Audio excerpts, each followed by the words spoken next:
Just by way of introduction, this is Kyle Cook, Salt Lake City Transportation. Um, and we're here talking about 600, 700 North Corridor study. This should be, in many ways, I don't think we need introductions. A lot of the folks on the call have been with us since the spring.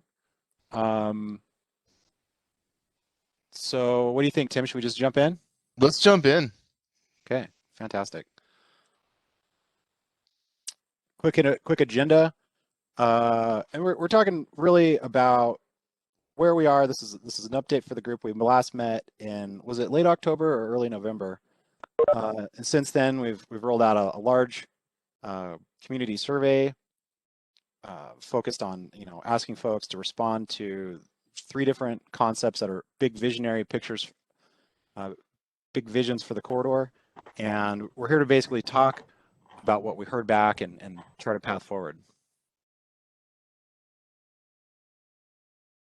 Tim, do you want to jump in on our schedule and kind of where we're at? So just to give you guys a reminder of just kind of going back to our simplified timeline here, we're now really at the juncture between developing ideas and creating a plan. So this is a really critical part of the process that we're at right now. And in a little bit more detail, this was originally the schedule actually to have 3 meetings before our last community event, which is really the outreach for the survey. What we did was we ended up moving meeting 5 to after the we heard back from the public, which then gives us another meeting to kind of solidify the direction. And I think the key thing there is that we're not basically like putting pressure on anyone right for this meeting to make a decision on what the plan is. Like we think we need to just kind of discuss where people are at right now and what people think about the feedback we've gotten. And then our plan, I think, is to get back together, relatively soon with you all and to really solidify a plan forward with this corridor. So this is meeting 5, and then we'll have meeting 6, and then we'll take it back out to the public in terms when we develop a corridor vision and plan. So back in November, as you recall, we presented and confirmed with you a set of 3 alternative concepts for the corridor. And we, throughout the winter and early spring, we honed a survey and a story map to take out to the public. And we released that after the new year and kept that survey open for, I believe, a few months, closed it at the end of March. To get feedback on those concepts. So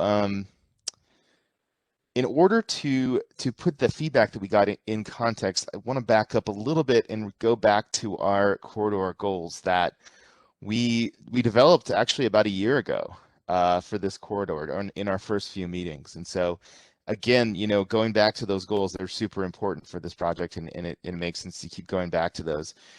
So the first one is to maintain and enhance the link along 600, 700 North between the neighborhoods and the rest of Salt Lake City. This is for all transportation modes. To link people and neighborhoods across the corridor as well. As we know, the corridor currently provides some degree of a barrier for people between neighborhoods and between destinations, and so it's to reduce the nature of that barrier.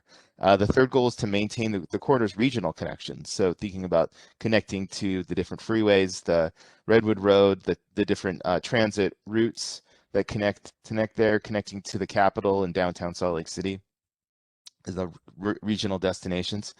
The fourth goal is to calm traffic to create a safe corridor.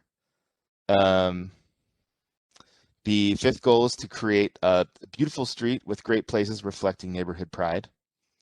Sixth goal, to improve access and leverage Jordan River Parkway, Riverside Park, Backman School, that whole area of those key destinations, and the surrounding parks and open space network. So there's some really key destinations on our corridor, just from the neighborhood level. Support and shape corridor commercial nodes with walkable character, to implement and support Salt Lake City's frequent transit network and other transit connections, to improve safety, consistency, and comfort of east-west bicycle travel in the project area. And finally, the last goal, to create a comprehensive and integrated set of solutions for the whole corridor. So those are 10 goals, and so there's a lot of priorities to balance on this corridor. So I just wanted to go back to those and as a touchstone for our group to remind everyone kind of like, this is what we're trying to achieve, and there's quite a bit of stuff here. So the corridor scenarios that we developed back in the fall were different ways to achieve those goals, essentially. So these are 3 different visions for the corridor that incorporate a street design, so looking at the cross section, what's happening at the mid block as well as at the intersections, incorporating streetscape features, and then also looking at key segments. So there's some unique segments here along this corridor, the Riverside Park, Backman School area, Jordan River Parkway, and then the I-15 Viaduct interchange area as well. So to remind you, alternative 1 was maintaining the 2 lanes in each direction in the lane configuration of the roadway, while adding some key improvements for walking, bicycling, and transit. So converting the bike lane into a buffered bike lane on both sides, and actually like entertaining the possibility of raising it up a little bit as well as the parking area, maintaining the on-street parking, and then up in the upper left-hand corner, you remember that we proposed these island bus stops that would then protect the cyclist and remove that bus-bike conflict, and have the cyclist go behind the bus stop and then return to the bike lane. In addition to make the crossings more high visibility and add some pedestrian median refuges, and then to fill in street trees where we could and add some streetscape there. So that was alternative 1. Alternative 2, and this isn't necessarily at any specific point on the corridor. This is generally looking at that core segment of the corridor, between say I-215 and 8th West, 9th West. A lot of this maybe applies a little bit more, especially a lot of the options 2 or 3 applies more to the east of Redwood Road. So alternative 2 was to reconfigure the lanes of the roadway so that it would go to 3 lanes. So one through lane each direction with a center turn pocket.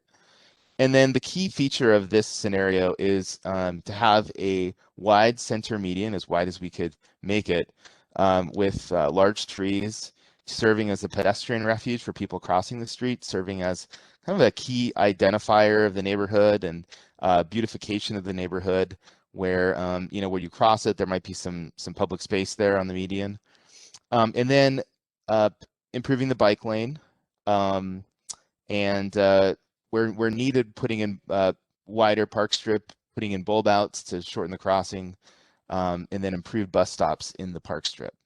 So that's alternative 2, which is I think we called it the green boulevard, green median.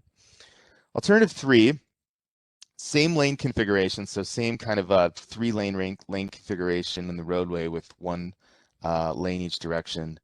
But the space that's left over is then kind of grouped into what we call a street side park.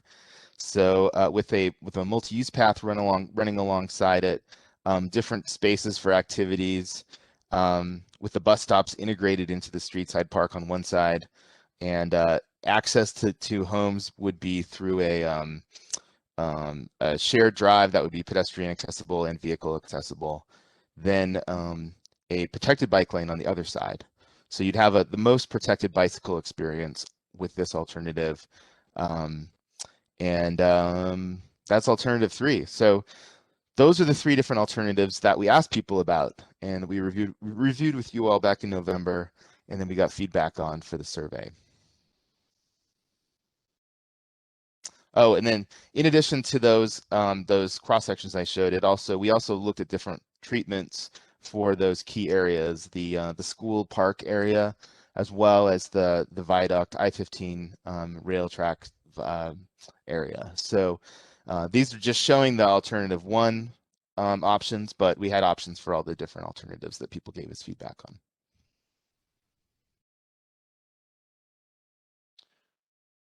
Good, and that's a great refresher for sort of what we've been asking people to respond to.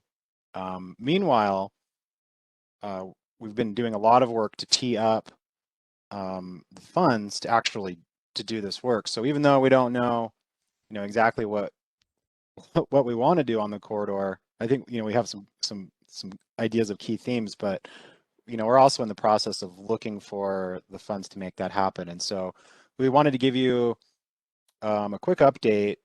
And this is actually really positive. This is really exciting. We've got several funds. Whoops, sorry. The top two lines here, we've got funds through the TIF and TTIF programs. So these are statewide or state funds that UDOT administers. And these do include these are local matches required, but these are, and over here in the right column, these are kind of some ideas of the things we're expecting to spend on them in the short term. So spot improvements for crosswalks, bus stops. Those are sort of the, spot improvements. You could think of it that way. We've got a resurfacing project planned for next summer, and no, resurfacing projects are not always a time to reimagine how to restripe the street, but sometimes they can be. It's kind of wipes the slate clean, so to speak, when it comes to pavement markings. And so next summer, there's a resurfacing project planned on 6th North and 7th North. That's good from just a pavement quality perspective. It also is important for keeping things in good state of repair. And that's an opportunity where we may be able to revisit some of the striping design on the corridor.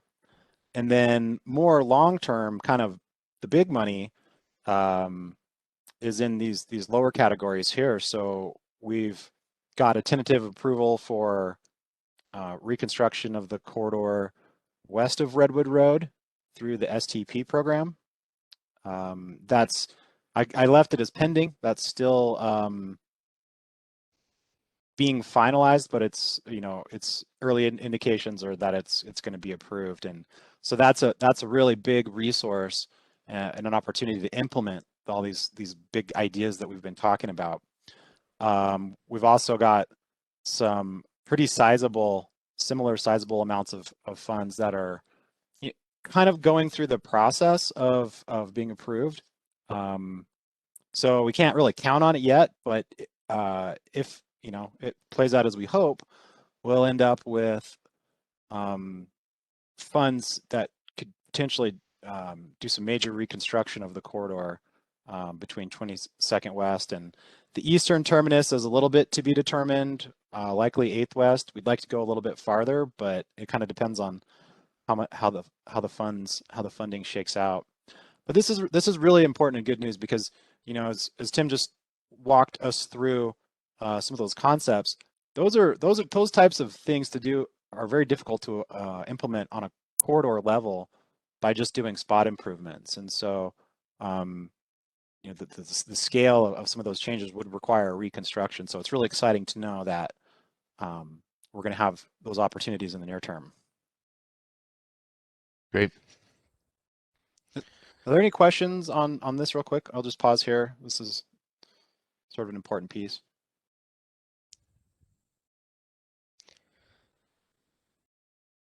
Okay, let's keep going. Let's keep going. All right, so we sent out some information on the survey, and I think this presentation. So a lot of you might have already kind of started to digest these results. I'm going to go through these, but I really would like to move through relatively quickly, and we want the most amount of this time possible to be just to hear from you, because we want to know where people are at with this, and what direction we should start to look at to take, and what the key considerations should be. So I think these results are really interesting. So we we asked basically about people's preferences for these different concepts, and it was a pretty simple survey. It was fairly short. There were a few multiple choice questions, and I think maybe two or three open-ended questions. We got nearly 500 responses, so it was a pretty good response rate. It was, I think, more people than responded to the first survey. At the most basic level, we asked people to rate each concept, which in some ways is, they're complicated concepts, but it's a bit of an oversimplification. But people did kind of get the core vision of each of these and responded to those. So at the end of the day, 2 and 3 did rate, I think, noticeably higher than 1, with 2 being a little bit higher than 3. So if you'll recall, 2 was that median concept with the kind of the green boulevard, I believe we called it, and 3 being the street side park, and then 1 being the kind of like the baseline, kind of like it's keep the road generally how it is, and then add some multimodal improvements. Then when you dig into it a little bit more, into the proportion of ratings for each concept, you see that 3 did get the most maybe high top level enthusiasm with the most number of 5s, but 2 got maybe the most 4s and 5s combined, and maybe the most 3 4s and 5s. So you look at over 70% of people gave concept 2 at least a 3. Concept 1 got the most number of 1s and most number of 1s and 2s. Although at the end of the day, it did rate, fairly high, and fairly close to 2 and 3. So these give kind of subtle indications of kind of where people landed on this. And then so what we did is we dug into the open-ended questions a little bit, and we started to we're going to pull up, I think, a PDF on this. But what we did is we asked the question, what was the main thing that drove your response for these questions, for your ratings of the alternatives? And people really responded, and they were very generous in their time and gave us really nice responses. They Yeah, gave us a lot of you guys insight. got the raw comments, and I can imagine you weren't able to read all of those. But we did. The project team did. Yeah, we split it up and we went through them line by line, and there's so much content in there, and these are the types of responses that I wish, I'm trying to think of a way to spread them more broadly, because frankly, not all of them are really applicable to the particular project at hand, but they're important types of feedback for us to hear as a city. But we sort of organized them right into these sort of topics, because there were common themes that came through, and so that's what we're trying to do here, is organize those into common themes, and then sort of cross those over to how they relate to the project goals. Yeah, and there were some really clear patterns. So um, the biggest bubbles. So what really emerges is this really kind of focus on goals 1, 5, and 9. So the most number of comments were on bike and better, safer bike infrastructure. So people just wanting better bike infrastructure on the 600, 700 North corridors. There's 123 comments with that theme. And then kind of the second place kind of themes were a focus on open space. So people wanting more community, green space, open space. Closely related to that was more greenery and beautification. So there's just this sense was that people really wanted more, community open space, and this focus on celebrating the neighborhood, reflecting neighborhood, creating more community spaces, more beautiful, making the corridor more beautiful. Um, Goal 4, slowing traffic. Again, like, a high number of comments related to that. And then with goal 1, what we saw is a lot of comments saying, hey, wait a minute, 600 North is a major corridor. We have to respect that transportation function. So those were often, in sort of in association with maybe an opposition or awareness of reducing the number of lanes on the street. And then also a kind of assertion by people that we need 5 lanes to carry the traffic, otherwise there's going to be congestion. Along the lines of 1, there were a number of comments that said, hey, we need it to be a balance of carrying traffic and supporting the other modes as well. But there were, in addition to those goals that I mentioned, there were 33 comments improving the transit environment. Some comments about improving and connecting the park school area, 17 comments, and then a bunch of other themes here and there. So what we did is those were the likes, the things that people liked about the concepts, and then there was the concerns also fell into goal categories. And one interesting thing was a concern about aspects of open space. So there was an identification of homeless in new green spaces. That was a big concern for a number of people, 32 comments. the linear park not really suited for this corridor, the concerns about the green space for the safety and the cleanliness, the ability of having to maintain it, water usage. So I think that adding new open space and beautification of the corridor was a real flashpoint, largely positive, but then a few concerns as well. So for us, it was really interesting, you know, and illuminating when you started to look at people's open-ended comments and putting them in the context of the corridor goals. So then the other thing we did was to look at them, this key question that I think we'll all have to wrestle with is this, you know, to reconfigure the lanes or not, you know, and especially the vehicle lanes, the mixed flow travel lanes. So what we did is we looked at the responses in a lot of these same themes and kind of aligned them with the themes that kind of went along with yes to reconfigure the lanes versus no, do not reconfigure the lanes. And so, you know, the reasons people cited that were more on the yes side, slowing traffic was likely kind of the biggest thing. Creating less traffic was also kind of an associated response. Narrowing the roadway for safety, a focus on people and not cars. That the space for the second traffic lane would be better used for something else. Keeping 2 lanes each direction would be a missed opportunity. Major transformation would have a transformative effect and be a citywide destination. And then closely related, you know, what should the space be used for if not for a second travel lane each direction?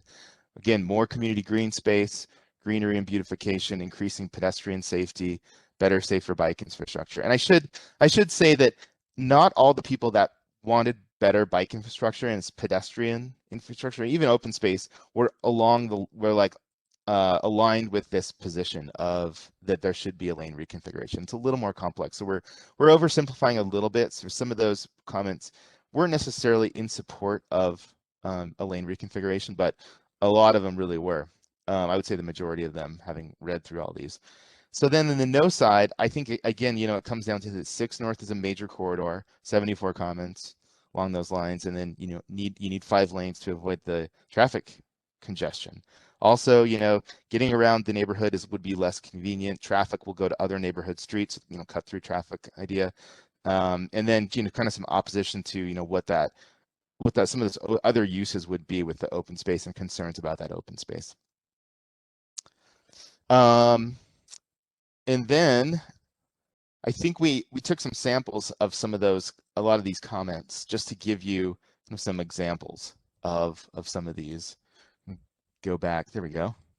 So I'm going to read through some of these that we thought captured a specific point of view, a quintessential point of view that, you know, that was represented by a lot of comments.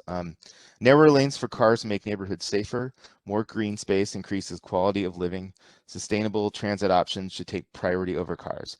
I think keeping the lanes mostly the same is a huge missed opportunity that will echo for decades. Reclaim the streets for people, not cars. So we saw a lot of comments that had essentially that message. I have never once in my... Let's switch out, Tim. I want to do this one. Okay.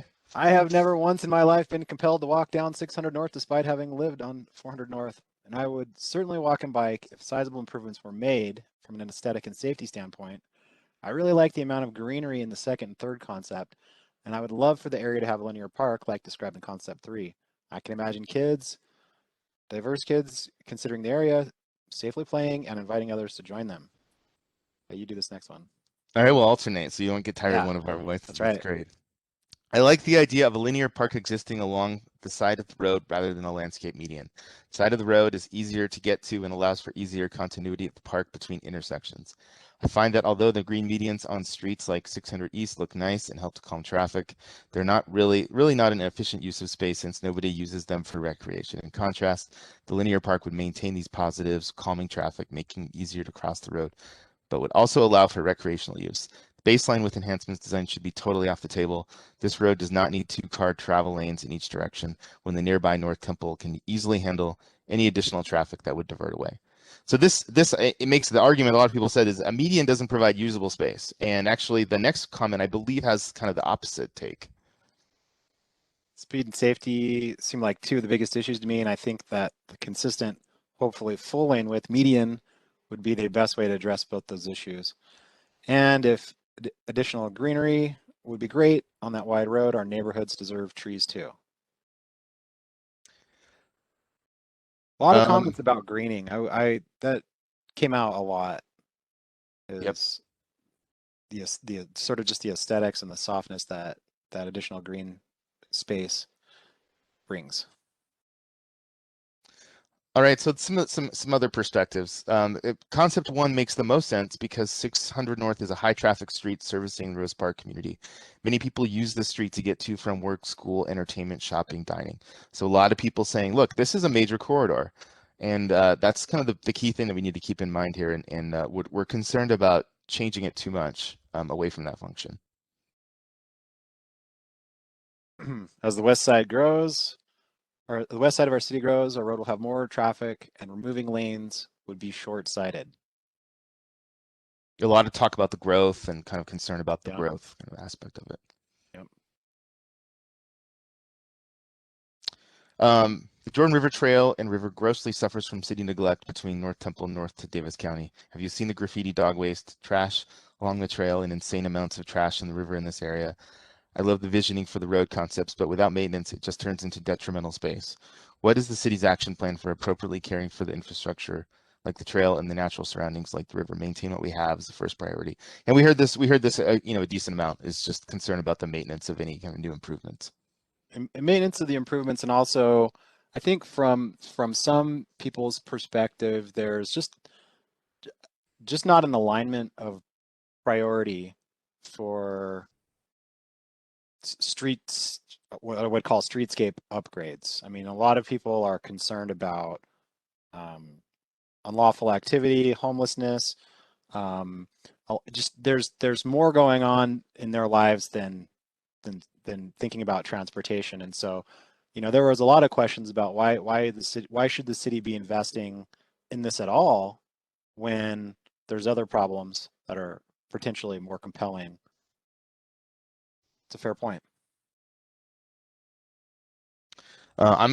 Is it my turn? I think it's, Yep. yeah. No, it's your turn. I think it's your turn. Oh yeah. I'm a cyclist. I often ride downtown to the airport, back along in 6th and 7th North. I think this road is too important of a thoroughfare to make it smaller, although that would be nice. It would also be very expensive to make it so small. So keep the road useful like it is now. Protected bike lanes and better pedestrian access would be wonderful, especially around Riverside Park, which why does the most dangerous portion of the road not currently include a bike lane? So pragmatic here. All right. So we're going to finish this off with the implementation questions that we asked. So given our limited budget, we can build a few signature projects or more or less expensive projects. What would you like to see the city do? So the biggest chunk of responses was build a mix of signature projects and projects with less expensive materials. So kind of a mix. And then the other one was a few signature projects. I think what people didn't want to see generally was just a bunch of projects with the less expensive or temporary materials only. And then somewhat related, another question that we asked was, since we can't afford to do everything at once, we could put in temporary projects now using less expensive materials with the intent of building a permanent project when funding is available. Do you think this strategy, should be part of our Bad. implementation plan? Um, Should be part of our implementation. There you go. And 42% said yes, 24% not sure. About a third said no. So, somewhat support for those temporary things. Yeah, there were And some comments that were vehemently opposed to the quick build, like we did on the 12th West intersection. And I think we just have to sort of listen to the feedback that we get. And from my perspective, I thought it was a really worthwhile experience and in doing that. But a lot of people just didn't really um, see the value of it, and they sort of felt like it's like, well, this is what we see, so are you telling us this is all we get? Like it was almost this sense of like we're shortchanging the west side by doing quick builds or using temporary materials, which was never really the intent, and it still isn't. But there's that perception that we're fighting against. this comment on the right I thought was particularly constructive, and so we put it in here. And I'm reading this, I'm thinking like, yeah, this if we did what this person is suggesting, we'd be doing things, I think, pretty well. What they basically said was, if you're going to use temporary materials, that's fine, but make sure it's going towards permanent, high quality construction, and then communicate that. Tell us, make it clear that this is temporary, and what's coming, you know, as a follow up to this quick build or temporary thing. So I thought that was a really useful comment, and it's instructive for how, if we use temporary materials, how we do that. And a lot of it's just communicating. So some good takeaways there.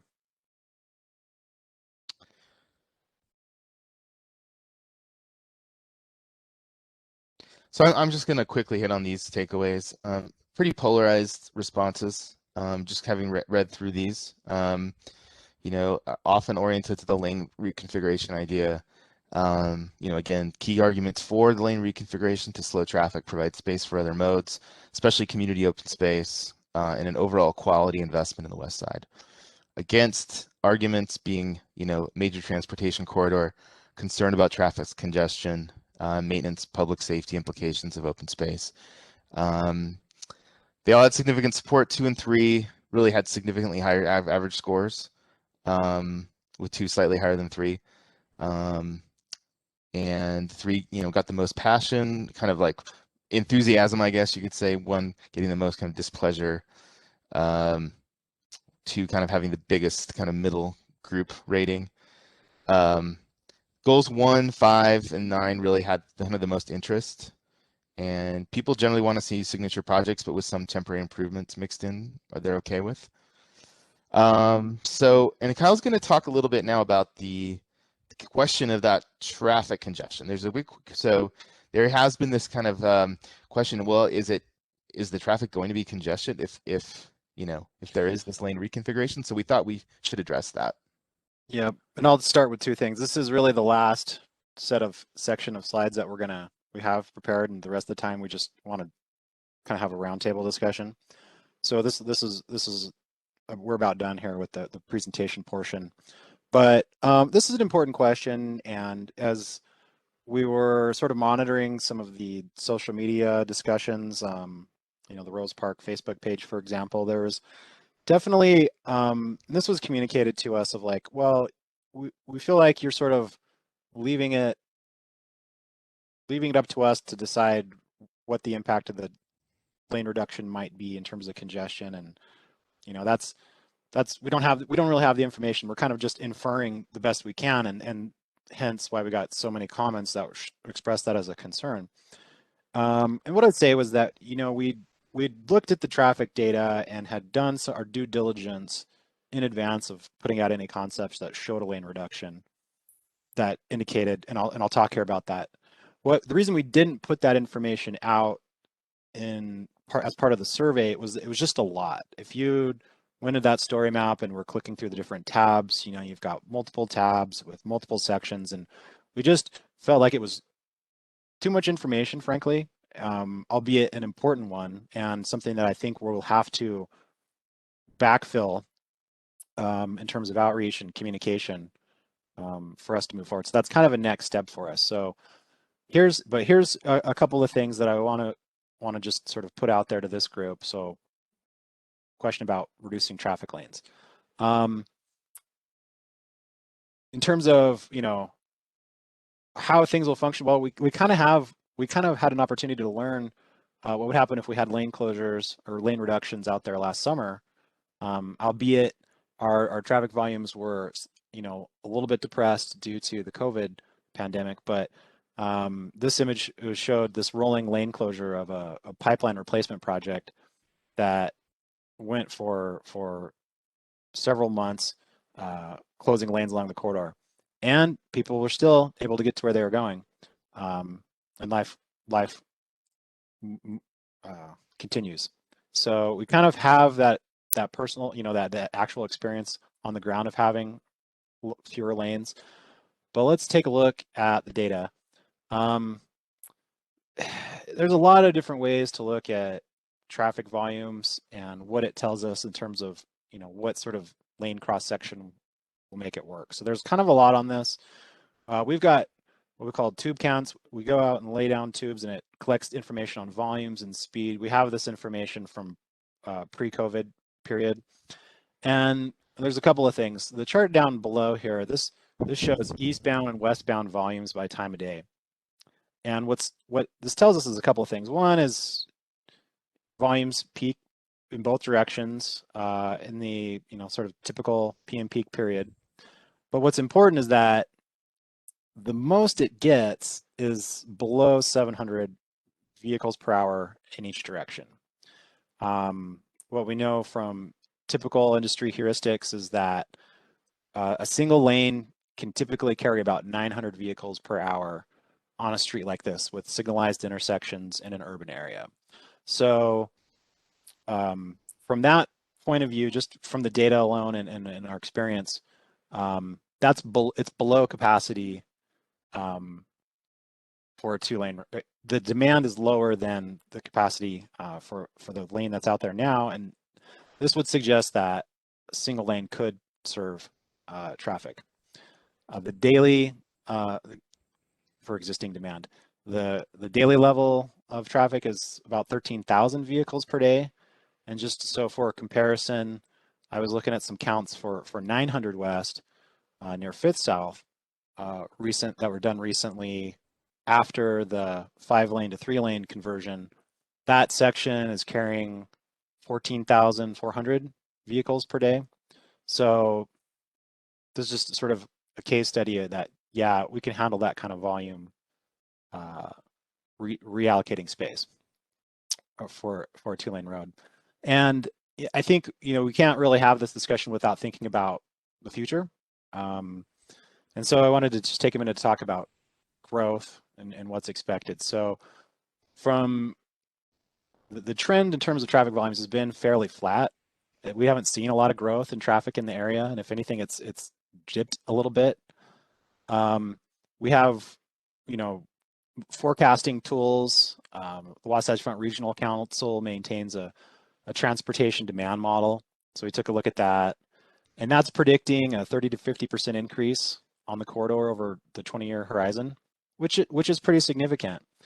I think I'll just say a couple of things about that. And in my experience looking at traffic forecasts, if you look at the travel demand model, it's always going to show you traffic's going to increase. That's kind of what they're designed to do. But so if you're, sort of planning for more growth in traffic, you're probably going to get it. That's kind of another way of saying that, the growth, what happens with traffic growth is kind of also a function of what sort of capacity is available, land use changes, and lifestyle decisions for the people in the area. So if we continue to provide traffic capacity, we're going to get a growth in traffic. If we decide to modify the lanes that would serve our existing demand, we're probably not going to see that same growth in traffic, or otherwise it won't concentrate during the peak periods. You'll see more trips in off-peak times of day, perhaps less automobile trips. So it's kind of a function of an induced demand, I guess. So if we continue to provide that capacity, we'll see volumes grow on the corridor. And then last slide here, we did run this through a VISIM traffic model. It's a fairly sophisticated tool that models individual vehicles. We've got counts at all the intersections. So previously on the last slide, we were looking at kind of big picture rules of thumb and best practices. This was really diving into the weeds of specific peak period volumes at our intersections and thinking about what it would take to make this work. And so what we initially went through the work and dismissed the idea of doing lane reductions between 215 and Redwood and east of 9th West. So between I-15 and 9th West, there's a fairly high demand.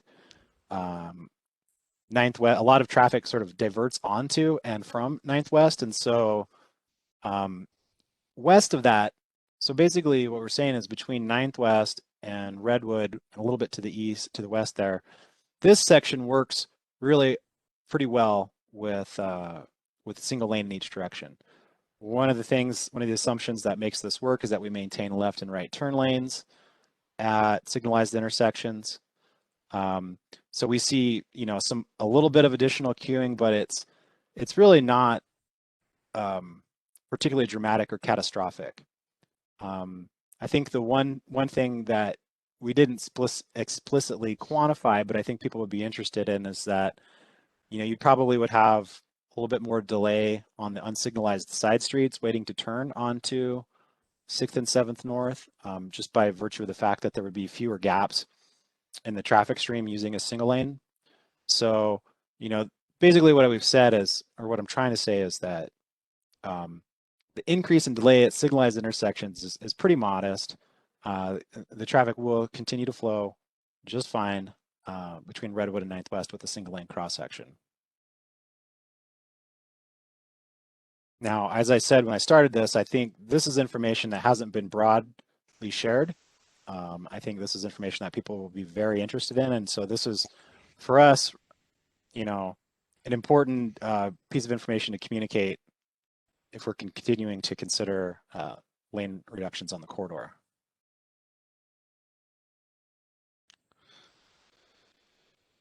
We do have 2 more slides, but this is sort of more moving to our discussion. So okay, yep. we just Hey, wanted Kyle. to. Go ahead. Sorry, can you go back to the previous slide? Oh, just the traffic count one. So there we go. So alternative 2 and 3 would begin at 9th West. Is that right? Not at 8th West? Well, any scenario where we reduce the cross section in terms of travel lanes, we would do that west of 9th West. There's just a lot of traffic coming from I-15, and then a fair proportion of that distributes onto 9th West, which makes the segment west of there able to handle it with one lane. Brilliant. Thank you. So this basically is kind of your call to action here as a committee. So your job, we just wanted to frame your job a little bit. So really to consider the fundamental direction the corridor should take. So some of the key questions we would like you to help us answer is, what should the lane configuration be? What is the approach to open space and streetscape, which again is huge issue for people. Bicycling approach, again, massive issue. Transit approach, also not as many comments in the survey, but it's part of the name of the study. And the higher transit service is coming to the corridor. Really, we need to figure out kind of the transit waiting environment and how it's working with everything else. And really, just the best approaches to achieving our goals. It's as simple as that. It's what it comes down to. So don't also think that you need to just pick one, like 1, 2, or 3. That's not what it's about. Just think about different ways the concepts could be combined. For example, you could combine 2 or 3 to create a usable median with a path down the middle of it. You could combine 1 and 2 to keep 4 lanes, have a narrow planted median along it. You could combine 1 and 3 to have 4 lanes but include protected bike lanes. So a lot of creative ways to combine these different alternatives. You could also think about different ways to approach viaduct part school segments, to integrate into the preferred alternative. So